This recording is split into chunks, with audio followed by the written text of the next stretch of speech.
My mother constantly body shames me, and I have no clue what to tell her. TW body shaming ED bulism. I'ma give some content.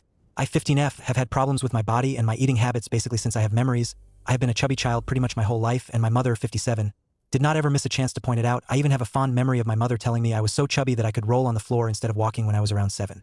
However, serious problems started when I turned 11 and started middle school. At the time I was slightly overweight, nothing to be excessively worried about, and while my eating habits were already not that healthy, I did not care that much about the shape of my body unless my mother pointed it out from time to time. In middle school I started dealing with a lot of bulism not caused by body shape, but due to my pretty weird personality and inability to make friends. Upon telling my mother, she shrugged it off with the usual, just ignore them.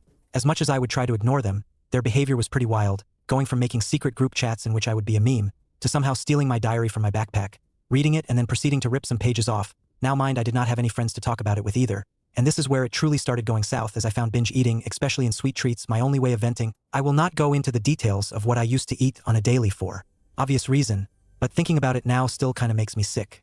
Now clearly what I was doing to myself WSS dangerously unhealthy, and obviously my body started to feel it too. And while middle schoolers added it to the list of reason to pick on me, my mother definitely wasn't the loveliest either. Now on to the actual story. It started all with indirect sentences, comments about my body, comparison to my sisters. Then she started bringing it up to her friends in front of me, like it was unusual small talk with no harm intended. Quite obviously, it was indeed harming to me. However, my mother at the time was pretty aggressive, and both me and my sister would avoid picking any fights with her or pointing out any offensive behavior, as it would result in a tantrum in most cases. This situation lasted around 1 year, when I didn't really care about my shape. Then it started getting in my head. I would be hearing comments about my body again and again and again, from both family and classmates, and it led to me starting to obsess over it, so I began an endless cycle of starvation and binge eating periods. I would eat little to nothing, and then be so destroyed by this kind of lifestyle after a mere week that I would then fall a web deeper in the hole of binge eating. This was even worse and often led me to a constant bad mood too. Now in this case, my mother would be cheering on me when starving myself as I was actually trying and going on a diet. Mind, I was around 12 at the time, which was even worse, since with little to no education about healthy eating habits and such, I thought those unhealthy diets I would go on from time to time were actually the healthy way to lose weight. This second situation lasts about 3 whole years, in which middle school luckily ends and the high school I choose is a pretty good environment who doesn't seem to care about my body shape. However, my mother does not stop her path. While she was also pushing my older sister, around 17 at the time, to go on a diet, she also starts making more and more comments towards me to the point I actually do not remember having conversation with my mother that was either about school or my body. In the very same time I started developing, and my breast began to grow too, and while this looks like a silly argument, my mother started obsessing about it too. Since I have 2 sisters, I generally never bought any clothes for myself and just had their old clothes, which was definitely fine with me until they started to not fit anymore because of my shape. At this point the era of clothes shopping with my mother began, which is also the reason why I'm making this post right now. Buying clothes with my mother is the worst experience ever. I would very much rather ST at Bing myself. Whenever we're in a shop looking for clothes that suits me, she just picks the larger size of whatever SHE likes, and I feel like I'm kind of forced to not make any suggestion about how I would want to dress, as anything I like will make me look like UT her words. And I'm not a fashion designer, but I can assure you the clothes I would like are not much revealing at all. At first I kept living with it like any other time she brought up my body with her friends. Then she started talking to the shop workers about it. Strangers. Literal strangers. She started insulting my body to literal strangers, with no kind of consent whatsoever. It was all over and over again of her mentioning how my breast is so big that no clothes could eventually fit me, that if I just went on a diet my breast would shrink too and I would be such a nice looking girl. She even told them that I wanted to dress as Uddy and I couldn't do it because I am fat. Needless to say, I cry really hard in the changing room every time this happens. And those rare times where she surprises me crying, when we got home, she yells at me demanding I tell her why I was crying. Every time I tell her that it's kind of uncomfortable to me that she talks to random people about my body, she always seems to forget about it like nothing ever happened, like I didn't even say anything. She ends it with the "okay then, I won't talk to anyone ever again" line, and then proceeds to do it anyway. But what is funnier to me is if I say instead that I'm crying because I don't like how my body looks, that woman has the audacity of asking me why do I have a low self-esteem, and that I'm really pretty, and I would be even prettier if I just lost weight. I'm 15 now, and my requests of going to a therapist, since I'm kind of sure I have an ED, were always kind of ignored. I did go to a therapist a while ago, but my mother just mysteriously stopped the meetings after a while. So I decided to roll up my sleeves and try to make a positive turn by myself. I absolutely hate with all my heart and soul the thought of going on a specific diet, and I find it really hard and stressful to count my calories too. But it's been a while since I'm trying to eat intuitively and it's going great. I made my own path. I'm starting to like my body again, even if I really hate the way I dress, and while my relationship with food is still not anywhere good, it's surely a lot healthier than what it used to be. I'm much more in shape too, and I began to not cry anymore anytime my mother makes one of her comments in public. However, the said comments never stopped. Instead, my sister, now 20, started going along with it too. She became kind of obsessed with her diet and constantly counts every calorie she eats, and while I'm really happy for her engaging in healthy habits, all taught not sure how healthy they are to be honest. I do not love the idea of her forcing her diet on me too, obviously with my mother's support. Around 3 days ago specifically, it was the first time ever I had to go clothes shopping not only with my mother but with my sister too. And while I'm in the chawning room trying the dresses they picked for me, after telling the workers I needed something large and elastic to cover my big breasts, I hear them whispering. The lines are always the same. My mother talking with the workers saying how I want to dress, in a way I can't dress. How it's embarrassing and so heartbreaking for her to see me having such an unhealthy body, etc. Until my sister says to my mother, you should tell her something. She needs to go on a diet, at which my mother answers, I can't tell her anything, or she will be mad at me for being uncomfortable. I am speechless. All those time I wasted trusting my mother once again. Telling her how I felt about it all, sharing my personal experience, all of that. It resulted in my mother understanding nothing but, if I talk about your body and you happen to hear me, you will be mad. That is all she learned. After 4 fucking years. Needless to say I cry, and my mother finds out, so she confronts me about it when we're back home. And again, I tell her the same story. I'm not comfortable with her talking about my body with literal strangers again. She tells me she understands and will consider taking me to a therapist. Needless to say, it will never happen. I am deeply sorry for the bad English since I'm not a native and for the really long post. I think I didn't miss anything other than some minor events, but what am I supposed to do here? Because really my patience is running out and I honestly just want to be happy and not think about my body for a day. Ex-stepmom feels entitled to a relationship with me after 6 years of no contact and ruining my childhood after she got in trouble with a preacher for lying. YouTube lurker first-time poster. If this is wrong, please tell me, but after several years I was advised to finally tell the story to people that aren't in my small town and know this absolutely entitled to what. Obligatory. This happened years ago but still followed me for ages after. TLDR. My stepmother blamed 11 years old me for her getting in trouble while I was having a seizure, and even after being no contact with her for 6 years she still wants to talk to me while I suffer with medical issues because her conscience is killing her somehow. I, 24F, am a child of divorce. My biological parents split when I was 4 years old. My mother started dating again when I was 7 to a wonderful man and I love him to death, but my absolute idiot of a father dated several women between the time I was 4 to 8. Half of that time he was in and out of my life as it was, but that's not what this is about. This is about his last girlfriend / his wife prior to his death. My stepmother, whom I unaffectionately call my ex-stepbitch, SB, walked into my life after she met my dad, while she was in a women's rehab group in my hometown where my dad and his Christian rock band played. Very Bible Belt area of the southern US. I always had an issue with the women / girls that walked into my life because of bullying due to my absolutely insane name that this man gave me, as well as his first girlfriend after leaving my mother, abusing me and my little sister when we were very young. Not to mention that the reason he and my mother divorced was because he was constantly on drugs, so I was very aware of what her rehab group was, for which made my skepticism even worse. She showed up one day when I was 8.5. I remember because it was summer and my birthday was in January. It was my dad's week, 50-50 custody, and dad was going to take me and my sister to our uncle's house to go swimming, but we were waiting for SB. It was that day that dad told me and my, at the time, 7-year-old sister that they were dating and had been for 3 months without saying anything to us. For minor context, my dad screamed at my mom for not telling her that she was dating someone, so there were issues in that for me. I distinctly remember looking at my dad, then at SB, then back at dad, and her again until I pointed at her and told my dad, she's gonna do something bad. This was the beginning of our dynamic. Fast forward to not only my dad getting married to this woman, but me being used by her as a test subject for her psychology degree. She never finished this, by the way. I was 11 at this time and playing in my bedroom with my sister and cousin waiting for lunch after church on Super Bowl Sunday of 2012. My sister and cousin were on the computer that was in my room because we didn't have enough TVs. They were playing Movie Star Planet, which was all the rage at the time, and were using the camera feature. When the flash went off, I started to feel funny, to say the least. So much so that I started seeing red dots everywhere. I told the two of them, and my cousin made the joke that I was about to have a seizure. And to my surprise, he was right. Now this next part one don't have much memory of, other than stories from my sister, cousin and dad telling me after I came to. Apparently the two of them ran downstairs to get a drink, leaving me on the bed until my dad came upstairs to get me for lunch. Apparently I was having a full grand mal seizure out of nowhere, and my dad did everything he could think of to keep me from hurting myself while calling 911. I remember waking up a little in the ambulance and my dad telling me I was okay and I should go back to sleep, which I did. Next I knew I heard noises, one of those being, "Touchdown Patriots," and my dad cheering. The first thing I said after waking up was asking if he was watching the Super Bowl without me. That's when the room exploded. It was the first time since I was very young that my mom and dad were in the same room and not screaming at each other. Not the last, but that's a different story. I remember looking around after my eyes adjusted to see I was in a white room, a hospital room, still in my church dress that I was going to change out of after lunch and before the game. My mom and dad called the doctor back in to check on me, and I was scheduled for so many different appointments after that, including a sudden re-entry to the hospital because we found out I was allergic to the seizure med they gave me while I was unconscious. This part was told to me years later by my mother when I was about 17. Apparently while I was passed out and getting tests done, SB, instead of checking on me, called our pastor to pray over me. He was a good man, but I now have nothing to do with the Christian faith because of SB and my dad. But because it was a smaller hospital and involved a child, it was only direct family allowed inside the room with me. SB told the hospital staff that she was my biological mother. We look nothing alike, and she was 28 while I was 11.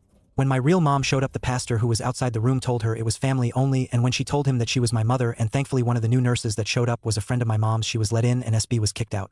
From what I'm told, SB got yelled at by our pastor for lying to him about my mother not having anything to do with me or my sister, when in fact she was very involved in our lives.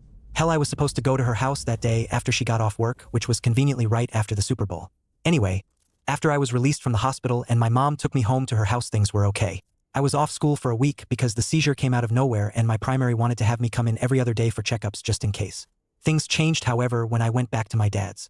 I had gotten off school after my first day back, and while I'm doing my chores, which was washing dishes, that day SB came into the kitchen, while my dad was in their bedroom playing World of Warcraft, and told me that it was all my fault that the church is mad at her and she hated me for it. Again, I'm 11 and this 28-year-old woman is blaming me for her getting in trouble with a man she lied to. Not to mention that she and my dad would tell me anytime I was sick after the seizure it was all in my head. Or, you're overreacting, your pain can't be hospital level. My dad was a Navy veteran, so he always used that line whenever I was hurting, not realizing that medication I had been taking for years made my pain tolerance severely low.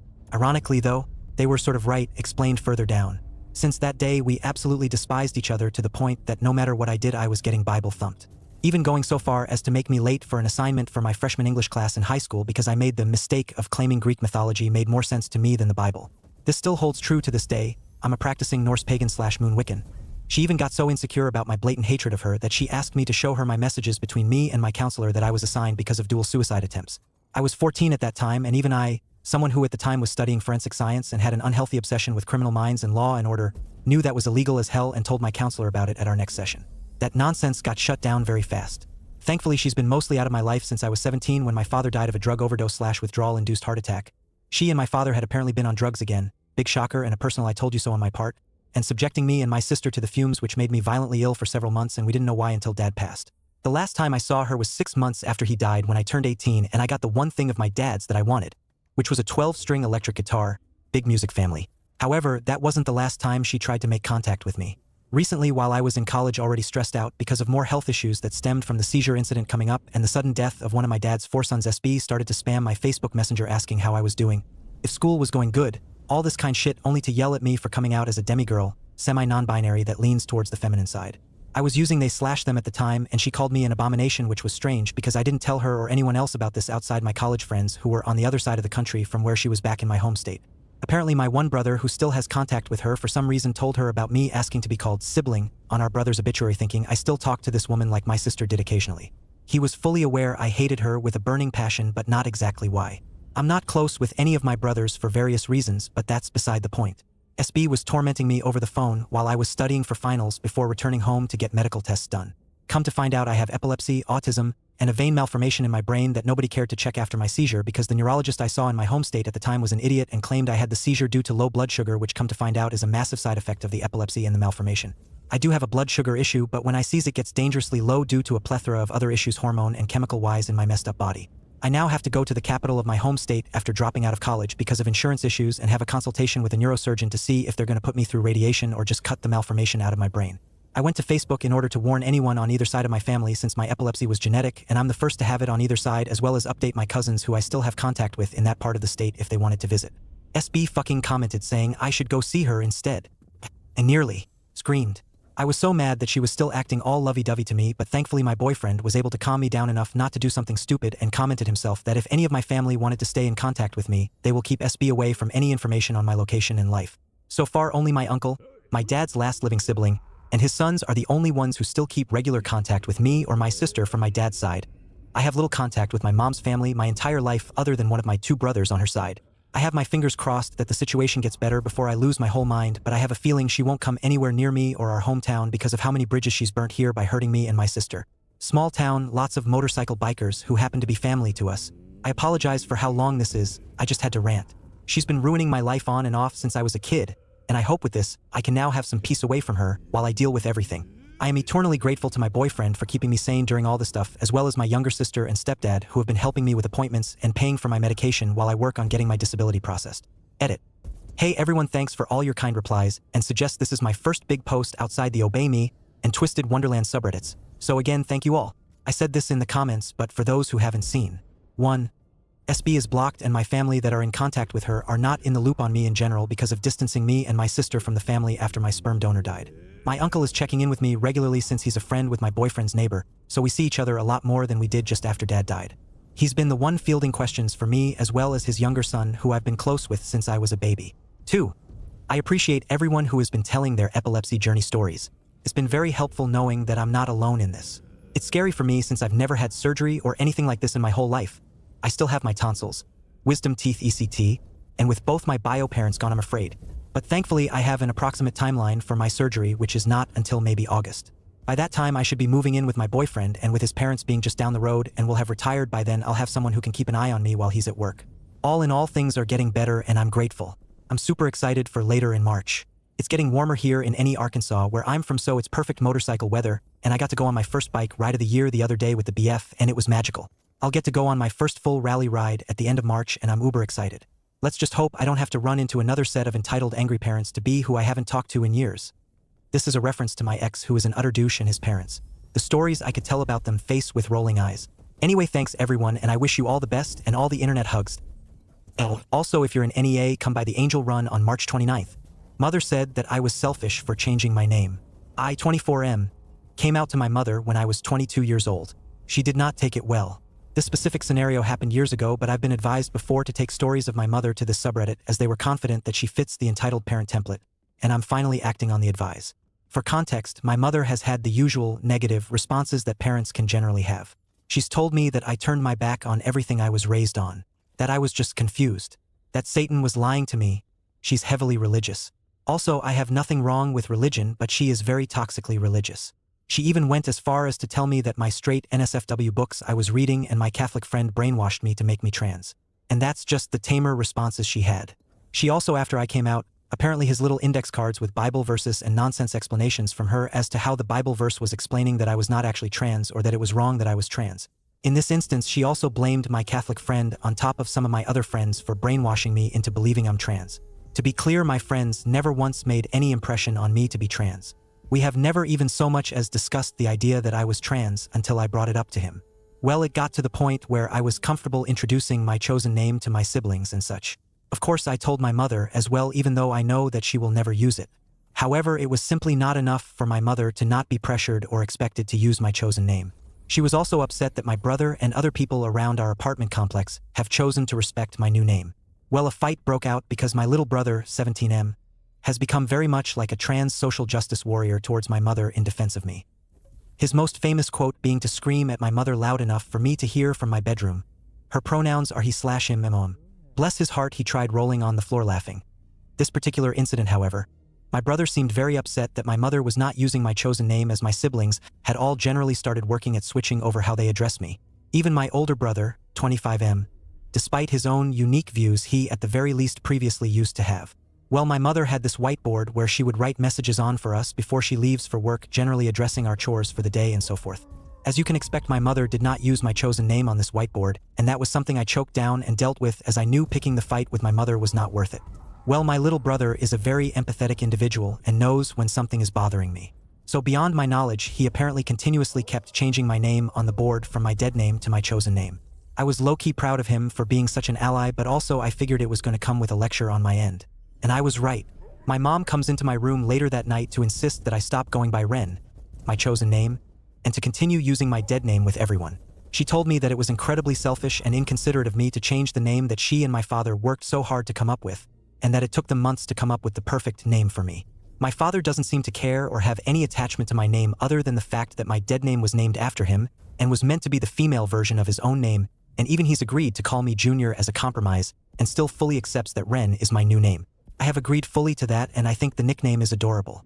She also said that I was throwing away the gift that she and my father gave me. Also, a fun fact story, my dead name was not actually going to be my dead name, but rather another name. The only reason I wasn't named this other name was because my aunt insisted that my cousin who was going to be due barely a month or two after me would be named that same name. Turns out neither of us were named under this name. So I have reason to believe that no, my mother does not actually care about my dead name itself either, and rather was only caring about me changing my name because I was changing it as a trans man. And this is only the tip of the iceberg with this woman.